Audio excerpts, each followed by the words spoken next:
The law office of Fitzgerald Barnes and Associates had never been quieter. 23 people sat in leather chairs, waiting for my husband George's will to be read. His mistress, Ashley, sat in the front row, wearing a $50,000 black Chanel suit she'd bought with George's credit card. She kept dabbing at her eyes with a tissue, though no tears fell. I sat in the back corner, watching her performance with the same amusement I'd felt 6 months ago when I discovered their affair. You see, everyone in this room thought they knew how this would end.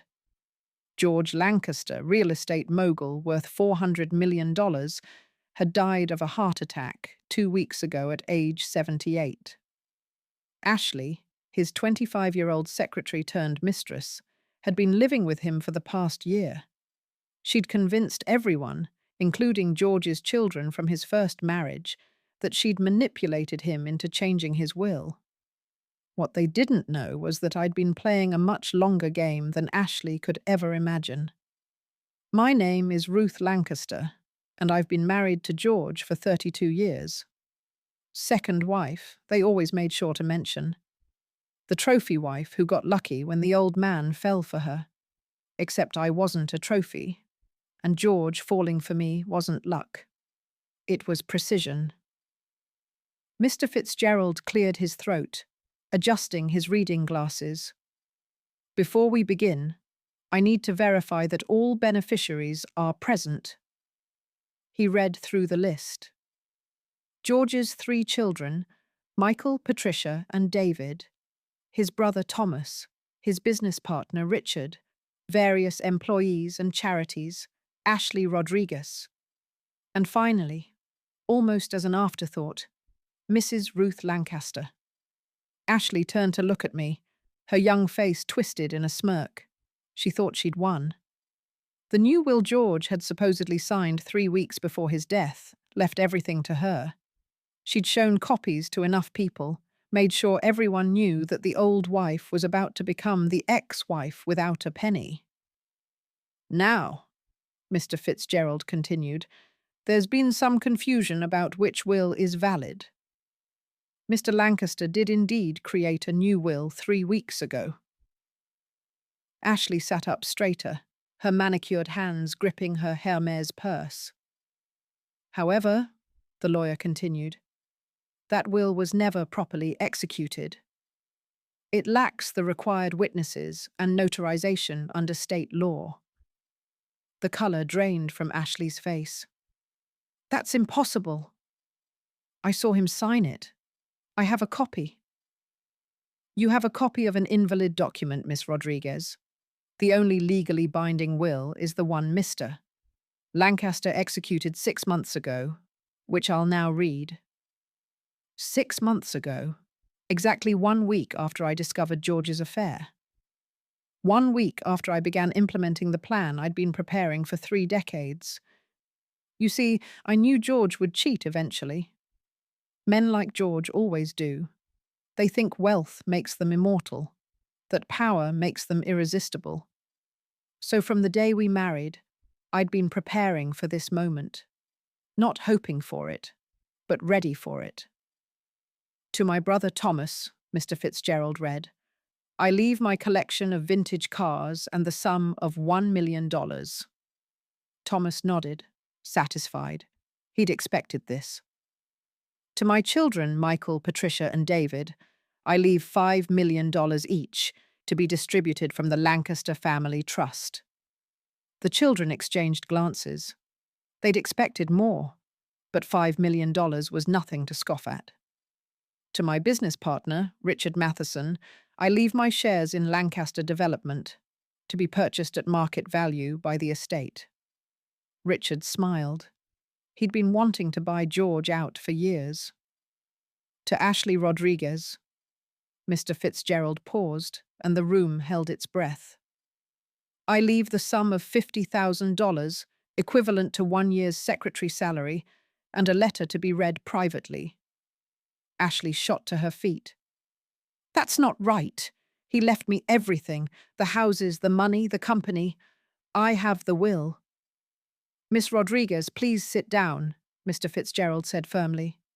There's more.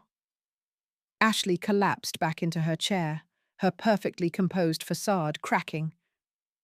The remainder of my estate, Mr. Fitzgerald continued, including all real estate holdings, investment accounts, and personal property not otherwise designated, I leave to my beloved wife, Ruth Lancaster.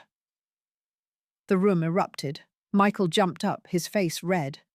That's impossible. Dad said he was divorcing her. He said she'd get nothing, Patricia shrieked. David pointed at me.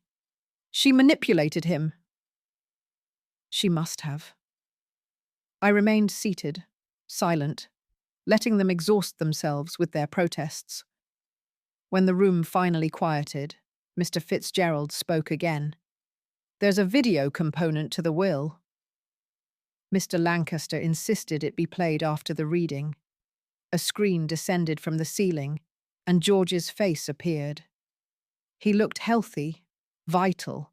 This was before the stress of hiding his affair had taken its toll. If you're watching this, George's recorded voice said, then I'm dead. And Ashley is probably having a meltdown. Ashley went rigid. George continued. 6 months ago, my wife Ruth discovered my affair with Ashley. What she did next proved why she's the only person who ever truly deserved my fortune. Instead of confronting me, she played along. She let me think I was getting away with it. Meanwhile, she documented everything. The video, George held up a folder. Ashley has been embezzling from my company for 2 years. Small amounts at first, then larger ones. She thought she was clever, but Ruth has been tracking every penny. The evidence is all here. That's a lie, Ashley screamed. It's not a lie, George's image continued as if he could hear her. And Ruth gave me a choice. Divorce her and lose everything in a very public scandal that would destroy my reputation and my company, or sign a new will, leaving everything to her, and die peacefully with my reputation intact. The room was stunned into silence. I chose option 2, because despite everything, Ruth has been the best partner I could have asked for. She built my business with me, raised my children when their mother abandoned them, and never once betrayed me until I betrayed her first. Ashley, on the other hand, is a parasite who thought she could seduce her way into my fortune. George's image leaned forward. Oh, and Ashley? The FBI has been notified about your embezzlement. They should be arriving right about now. As if on cue, the conference room door opened. 2 federal agents entered, their badges visible. Ashley Rodriguez, one said. You're under arrest for embezzlement, wire fraud, and tax evasion. As they handcuffed her, Ashley looked at me with pure hatred. You set me up. I stood for the first time, walking slowly to face her. No, dear. You set yourself up. I just made sure there were cameras rolling when you did it. Mrs. Barty. Lancaster, one of the agents said, we'll need your testimony regarding the evidence you collected. Of course, I replied. I have 3 years of documentation. Every forged signature, every falsified expense report, every dollar she stole, thinking she was too smart to get caught. As they led Ashley away, George's children surrounded me. You knew about the affair and didn't say anything, Michael demanded. What would you have had me do? I asked. Cause a scandal, destroy your father's reputation, break up our family in a messy public divorce? I chose to protect what we'd built, even if it meant living with betrayal. But you took everything, Patricia protested. I took what I earned, I corrected. 32 years of building that company alongside your father. 32 years of raising you after your mother left. 32 years of being the perfect corporate wife while your father built his empire on my family's initial investment. They didn't know that last part. George had always told them he'd been a self-made man. What family investment? David asked. I pulled out a yellow document from my purse.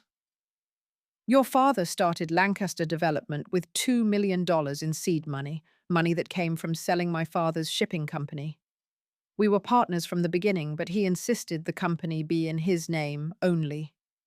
For tax purposes, he said. I agreed because I trusted him. So you've been planning this for 32 years? Thomas, George's brother, asked.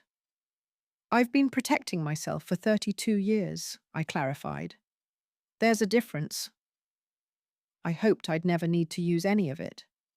But when George decided to humiliate me with a child barely older than his granddaughter, well, the gloves came off. Mr. Fitzgerald cleared his throat. There's one more matter. The letter for Miss Rodriguez. He handed me a sealed envelope. Mr. Lancaster insisted you be the one to give it to her, Mrs. Lancaster, at your discretion. I looked at the envelope, then tore it in half. Some messages don't deserve to be delivered. The aftermath of the will reading was like watching dominoes fall in slow motion. Each revelation triggered another, and I sat in the eye of the storm, calm and prepared for every accusation they hurled at me.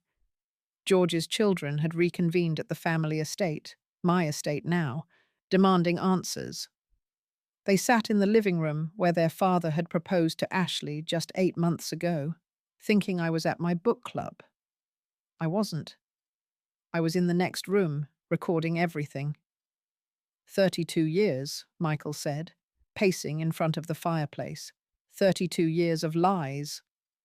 Not lies, I corrected, pouring myself tea with steady hands.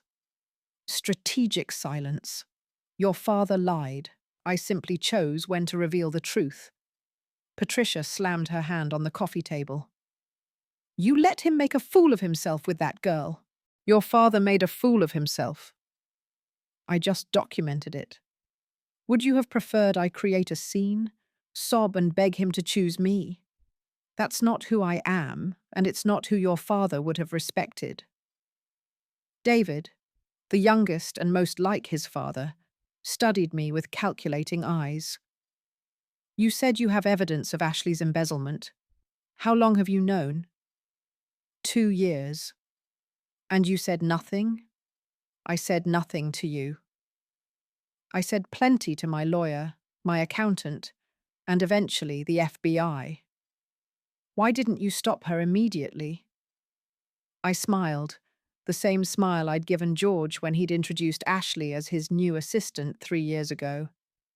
Because small fish are useful for catching bigger fish. What bigger fish? Thomas asked. He'd been quiet until now, George's younger brother who'd always been a little afraid of me. Your nephew, Richard Matheson. The room went silent. Richard was George's business partner, his best friend since college, the godfather to Michael. You're lying, Michael said, but his voice wavered. I pulled out my phone and placed it on the coffee table. Would you like to hear the recording of Richard and Ashley discussing how to manipulate your father into changing his will? Or perhaps the one where they plan to force a sale of the company after George's death? They were working together. Oh, yes. Ashley wasn't smart enough to embezzle on her own. She needed someone who understood the company's finances. Richard provided the knowledge. Ashley provided the distraction. I played the recording. Richard's distinctive voice filled the room. Keep him busy, Ashley. The old fool is so besotted he doesn't notice we're bleeding the company dry. Once he changes the will, we'll have everything. Ashley's giggle followed. He's easier to manipulate than we thought. His wife is so stupid she doesn't suspect a thing. I stopped the recording. That was 3 months ago. Richard thought he was so clever, using Ashley as a front while he moved money through shell companies. What he didn't know was that I'd been watching him for 5 years, ever since he tried to buy out George during his first heart attack. Richard visited Dad in the hospital, Patricia said weakly. With buyout papers hidden in a get well card. George was too medicated to remember, but I wasn't. The doorbell rang. Through the window, I could see Richard's Mercedes in the driveway. Perfect timing. Speak of the devil, I murmured. Richard entered with his usual swagger, designer suit impeccable, smile practiced. Ruth! I heard about the will reading. Congratulations, though I'm sure this isn't how you wanted to inherit. Isn't it? I asked. His smile faltered slightly. I just mean, losing George so suddenly was exactly what you and Ashley planned, wasn't it? The room temperature seemed to drop. Richard's face went through several expressions before settling on confusion. I don't know what you mean. No? Then let me refresh your memory. I pulled out a folder from the side table. 3 weeks ago, you purchased a drug called digoxin through a shell company. Digoxin, when administered to someone with a heart condition, causes symptoms identical to a natural heart attack. You're insane. The FBI's forensic accountants don't think so. Neither does the coroner who just finished the second autopsy. Richard took a step back. Second autopsy? Oh, yes. You see, when I found the digoxin in Ashley's apartment, hidden in her vitamin bottles, I insisted on further testing. Guess what they found in George's system? Richard ran for the door, but it was too late. Federal agents were already coming up the walkway. Richard Matheson, the lead agent, announced, "You're under arrest for murder, conspiracy to commit murder, embezzlement, and wire fraud."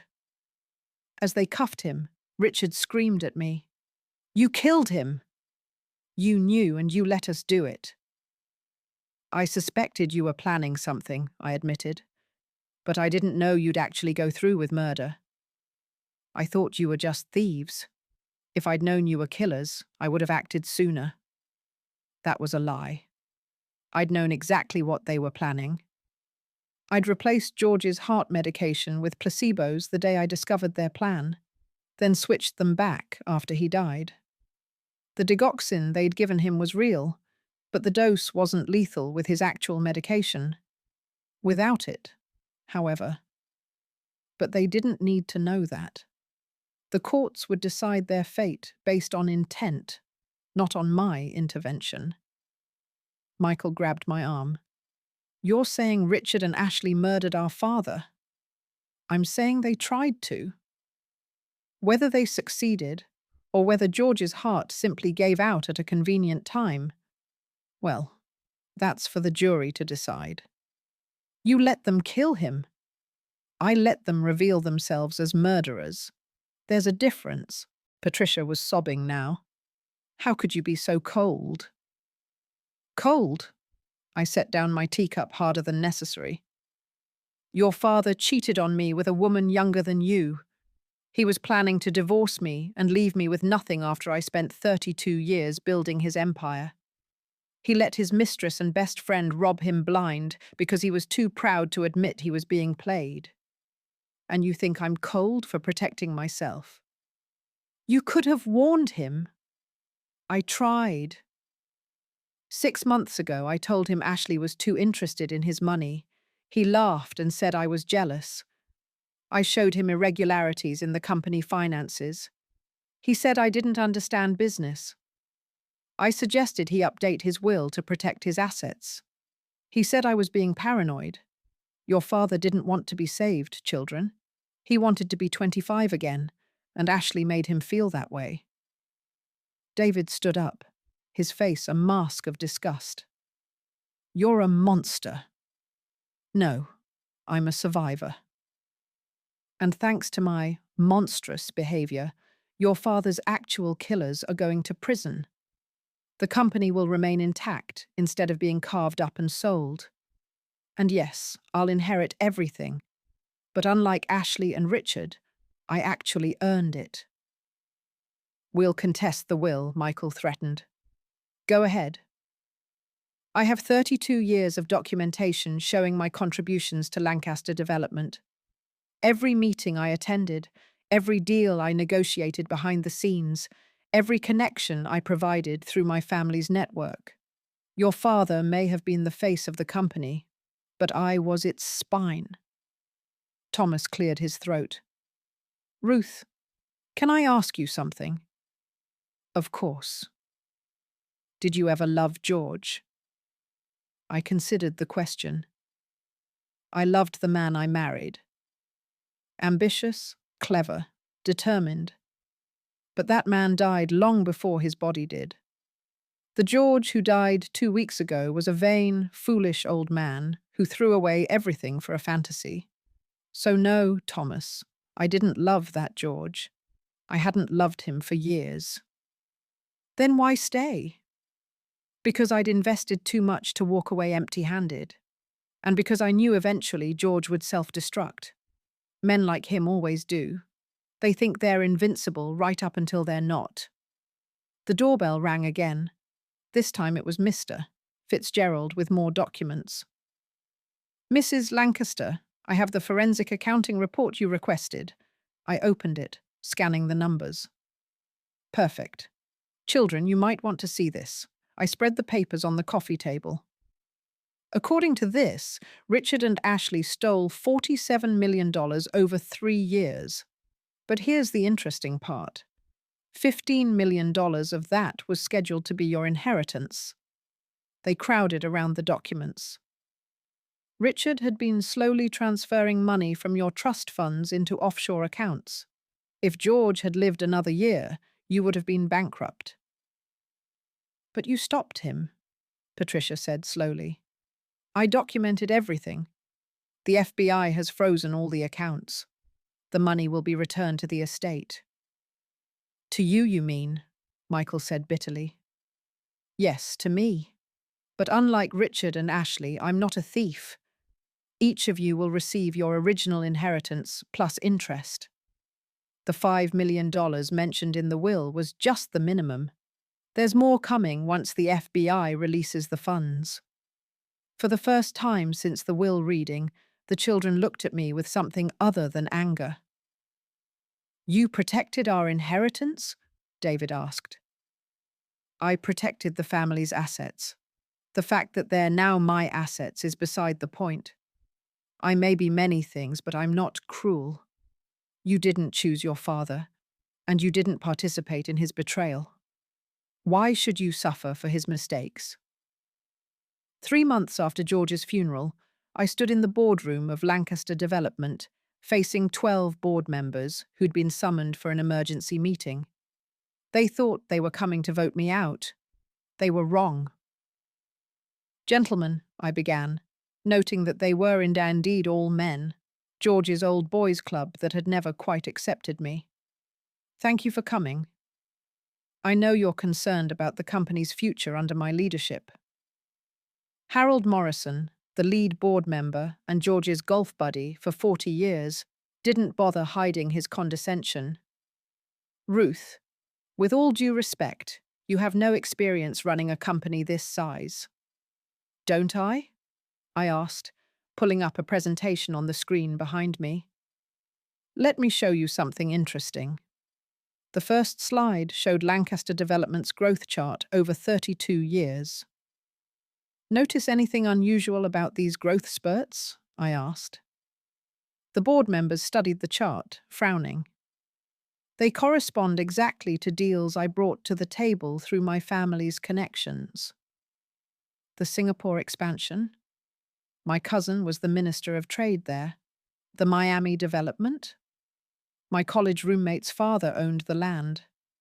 The government contracts. My brother went to West Point with the procurement officer. That's impossible, Harold stuttered. George never mentioned. Of course he didn't. It would have hurt his image as a self-made man. But every major success Lancaster Development had came through me. I was the silent partner who was actually never silent, just uncredited. I clicked to the next slide. Now, about my lack of experience. For the past 15 years, I've been running a parallel company. Perhaps you've heard of Hartley Innovations. The room went silent. Hartley Innovations was Lancaster Development's biggest competitor, the company that had consistently outbid them on major projects. "You're saying you own Hartley?" board member James Crawford asked. "Founded it, funded it, and run it through a series of trusts and shell companies. Every time George dismissed my advice, I implemented it at Hartley. Every time he said I didn't understand business, I proved him wrong by beating him at his own game." "That's corporate espionage," Harold shouted. "No, it's capitalism." I never used insider information from Lancaster to benefit Hartley. I simply applied better business strategies. Strategies George refused to consider because they came from his wife. I clicked to the final slide. Hartley Innovations is now worth $600 million. Combined with Lancaster Development's $400 million valuation, the merged company will be worth over $1 billion.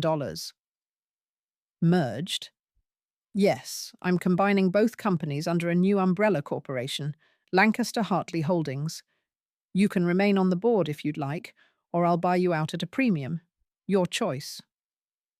The board members looked at each other, realizing they'd been outmaneuvered by the woman they'd dismissed as a trophy wife for 3 decades. "This is insane," Harold said weakly. "This is business." The same kind George practiced, just more successfully. My phone buzzed with a text from Mr. Fitzgerald. "She's here. Now, if you'll excuse me, I have another meeting. Mr. Fitzgerald will provide the merger documents for your review." I left them scrambling and went to my office, George's former office, where an unexpected visitor waited. Margaret Lancaster, George's first wife, the woman who'd abandoned him and their 3 children 25 years ago. "Hello, Ruth," she said, still beautiful at 68, with the kind of bone structure that aged gracefully. "Margaret, I was wondering when you'd surface." She smiled, the same cold smile her children had inherited. "I heard about George, and about your rather impressive takeover." "It wasn't a takeover. It was an inheritance." "Please, we both know you orchestrated everything. The will, the arrests, even George's death." I poured myself scotch from George's crystal decanter. "That's a serious accusation." "It's a compliment.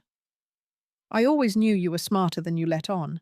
George liked his women beautiful and stupid. You gave him half of what he wanted." "Why are you here, Margaret?" She pulled out an envelope. "I have something that might interest you." George's original will, from before he divorced me. I examined the document. It was authentic, dated 33 years ago. "According to this," Margaret continued, "if I died before George, everything would go to the children. But if George died first, half of everything would remain mine. You divorced him. This is void." "Actually, no.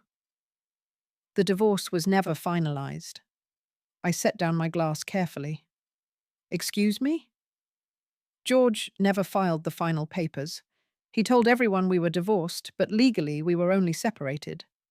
I've been technically Mrs. Lancaster this entire time, which makes you his mistress." Margaret smiled triumphantly. "Exactly.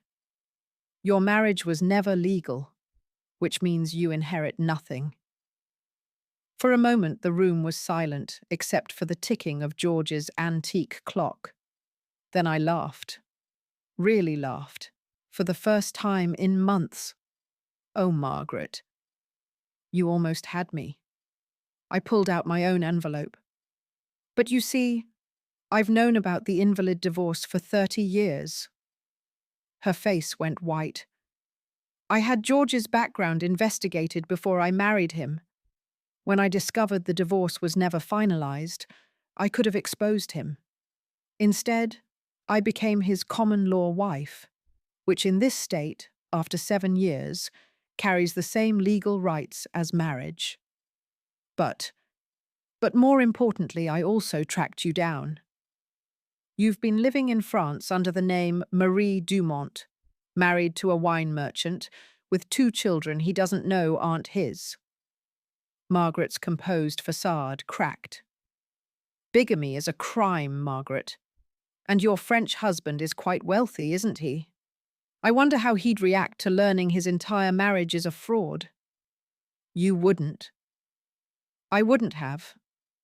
But then you walked in here trying to blackmail me. I pulled out my phone. One call to the French authorities and your perfect life implodes. Margaret sank into a chair. What do you want? Sign this. I pushed a document across the desk. It states that you have no claim to George's estate and that you'll never contact his children. They're my children, too. Children you abandoned. Children who think you're dead because that's what George told them to spare them the pain of knowing you chose your yoga instructor over them. She signed the paper with shaking hands. Now get out. And Margaret, if you ever come back, your French husband gets a very interesting package of documents. After she left, I called the children. They arrived within an hour, looking apprehensive. What's wrong? Michael asked. Your message sounded urgent. Sit down. There's something you need to know. I told them everything. About their mother being alive, about the invalid divorce, about my common law marriage. They took it better than expected. After everything else, this was just another shock to absorb. So our whole lives were built on lies, Patricia said numbly. Your father's life was built on lies. Yours doesn't have to be. What do you mean? I handed each of them a folder. Inside, you'll find 2 things. First, your full inheritance, not just the $5 million from the will, but an equal share of Hartley Innovations. Consider it payment for having to grow up in such dysfunction. Ruth, this is... David stared at the numbers. This is $50 million each. It's what you deserve. The second item is a letter from your mother, her real address, if you want to contact her. That's your choice. Why? Michael asked. Why are you doing this? Because I'm not your enemy. I never was. Your father created a game where everyone had to be either a winner or a loser. I refused to lose, but that doesn't mean you have to. Jennifer hugged me suddenly, crying. I'm sorry for everything we said. You were protecting your father's memory. I understand that. As they left, each clutching their folders, Thomas lingered. Ruth, can I ask you something? Of course. Did you love him? Ever? I considered lying, giving him the comfortable answer, but we were past comfortable lies. I loved the idea of him. The successful businessman who chose me. But the real George? Number. He was incapable of real love, Thomas. He could only love reflections of himself. Then why stay? Because by the time I realized who he really was, I'd invested too much to leave. So I built my own empire while pretending to support his. And when he finally betrayed me openly, I was ready. Thomas nodded and turned to leave, then paused. You know Ashley's trial is next month. I know. She's claiming you entrapped her. She's claiming a lot of things. The evidence will speak for itself. And Richard? Richard Judshine took a plea deal. 25 years for murder conspiracy. He'll die in prison. Good. After Thomas left, I stood in the office that was finally truly mine. The portrait of George that had dominated the wall for decades had been replaced with one of my father, the man whose money had built everything George claimed as his achievement. My phone buzzed with a message from Ashley's lawyer. They wanted to make a deal. I deleted it without reading further. There would be no deals. Ashley would face justice for what she'd done, just as Richard had. The intercom buzzed. Mrs. Lancaster, the reporter from the Wall Street Journal is here for your interview. Send them in. The reporter, a young woman who reminded me painfully of Ashley before the corruption set in, sat across from me with her recorder. Mrs. Lancaster, you've been called everything from a black widow to a feminist icon. How do you see yourself? I see myself as a survivor who refused to be a victim. Your husband's mistress claims you manipulated him into changing his will. My husband's mistress is facing federal charges for embezzlement and conspiracy to commit murder. Her credibility is somewhat compromised. But you did know about the affair and didn't confront him. I knew. I documented. I prepared. When someone shows you they're willing to betray you, believe them. Then protect yourself. Some people say you let him die. Some people say a lot of things. The courts will determine what happened. I can only say that I protected myself legally and financially from a man who was planning to discard me after 32 years. What's next for you? I'm 74 years old, worth over $1 billion, and finally free to live without pretense. I'm going to travel, support charities that help women escape financial abuse, and maybe write a book. What would you call it? I smiled. The Trophy Wife's Guide to Winning Everything. The reporter laughed. Any advice for women in similar situations? Document everything, trust but verify, and never, ever let them see you coming. 6 months later, Ashley was convicted on all charges. 15 years for embezzlement, 5 for conspiracy. She looked at me as they led her away, no longer the confident seductress, but a broken woman who'd gambled everything and lost. Was it worth it? She asked me. Was what worth it? Destroying all of us to get your revenge. I didn't destroy anyone. You destroyed yourselves with greed. I just made sure there was evidence when you did. A year after George's death, I stood on the balcony of my new penthouse in Manhattan, looking out over the city. Lancaster Hartley Holdings had just gone public at a $2 billion valuation. The children were thriving with their inheritances. Margaret remained silent in France. And George? George was a footnote in his own company's history. The official biography mentioned him briefly as the founder, but the real story was about the woman who built an empire while pretending to be a trophy wife. My phone rang. Unknown number. Mrs. Lancaster? This is Jonathan Wells from Netflix. We'd like to discuss adapting your story for a limited series. I smiled. Mr. Wells, my story isn't finished yet. What do you mean? I mean I'm 75 years old with $1 billion and no one left to pretend for. The real story is just beginning. I hung up and poured myself champagne. Somewhere, George was probably rolling in his grave, knowing that his wife had not only inherited everything, but had turned out to be a better businessman than he ever was. The trophy wife had won the game. And unlike George, I didn't need anyone else to lose for me to win. I just needed them to underestimate me long enough for me to position myself for victory. Checkmate.